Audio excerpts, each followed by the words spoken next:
తండ్రి తన కన్న పిల్లల భవిష్యత్తు కోసం ఎటువైపు మొగ్గుతాడు సార్? అందరిలాగే నేను నా కొడుకును ప్రైవేట్ స్కూల్లో జాయిన్ చేశాను సార్. జాయిన్ చేసిన మరు క్షణం నుంచి ఏబిసిడీలు ఏసీ రూముల్లో చెబుతున్నామని లక్షలు అడుగుతున్నారు సార్. నెల తిరగకుండా వచ్చే ట్యూషన్ ఫీజులు, నెల తిరిగితే వచ్చే ఎగ్జామ్ ఫీజులు, 3 నెలలకు ఒకసారి వచ్చే టర్మ్ ఫీజులు, 6 నెలలకు ఒకసారి వచ్చే సెమిస్టర్ ఫీజులు, సంవత్సరానికి ఒకసారి వచ్చే బిల్లింగ్ ఫండ్స్, వాటర్ ఫీజులు. నెలకి ఒక్కసారి జీతం తీసుకునే నేను ఇన్ని ఫీజులు ఎలా కట్టగలుగుతుంది సార్?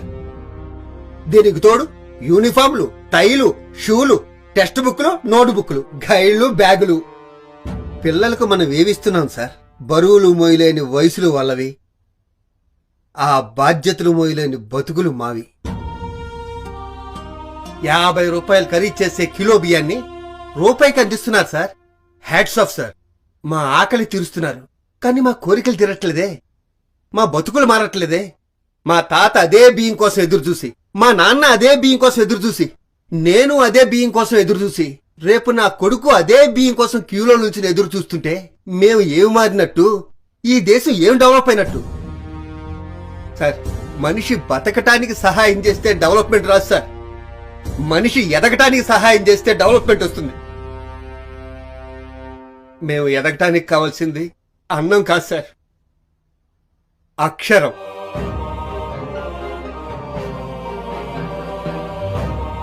ఆ అక్షరం మాకు అందకుండా ఎక్కడో అంతరిక్షంలో దాక్కుంది సార్.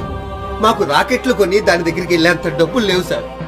గవర్నమెంట్ స్కూల్లో పనిచేస్తున్న టీచర్స్ కూడా వాళ్ళ పిల్లల్ని ఆ స్కూల్లో జాయిన్ చేయట్లేదు సార్. అంతెందుకు సార్, గవర్నమెంట్ జీతాలు తీసుకుంటున్నారే జడ్జీలు, ఎమ్మెల్యేలు, ఎంపీలు, ఐపీఎస్లు, ఐఏఎస్లు, ఎవ్వరూ వాళ్ళ పిల్లల్ని ఆ గవర్నమెంట్ స్కూళ్ళలో జాయిన్ చేయట్లేదు సార్. అలా జాయిన్ చేస్తే మా పిల్లలు అక్కడే చదువుతున్నారన్న భయంతోనైనా ఆ స్కూల్ని అభివృద్ధి చేయాలన్న ఆలోచన ఆ అధికారులకు వస్తుంది సార్. వాళ్ళందరికీ గవర్నమెంట్ ఇచ్చే జీతాలు, పెన్షన్లు కావాలి గాని గవర్నమెంట్ ఇచ్చే చదువులు మాత్రం వద్దు సార్. మన దేశాన్ని సింగపూర్, అమెరికానో చేయక్కర్లేదు సార్. రూపాయికి బీవిస్తున్నట్టే రూపాయికి ఉన్నతమైన విద్యనివ్వండి సార్. సార్, మీకు దండం పెడతాను సార్. అమ్మని, అమ్మలాంటి అక్షరాన్ని అమ్మనివ్వకండి సార్.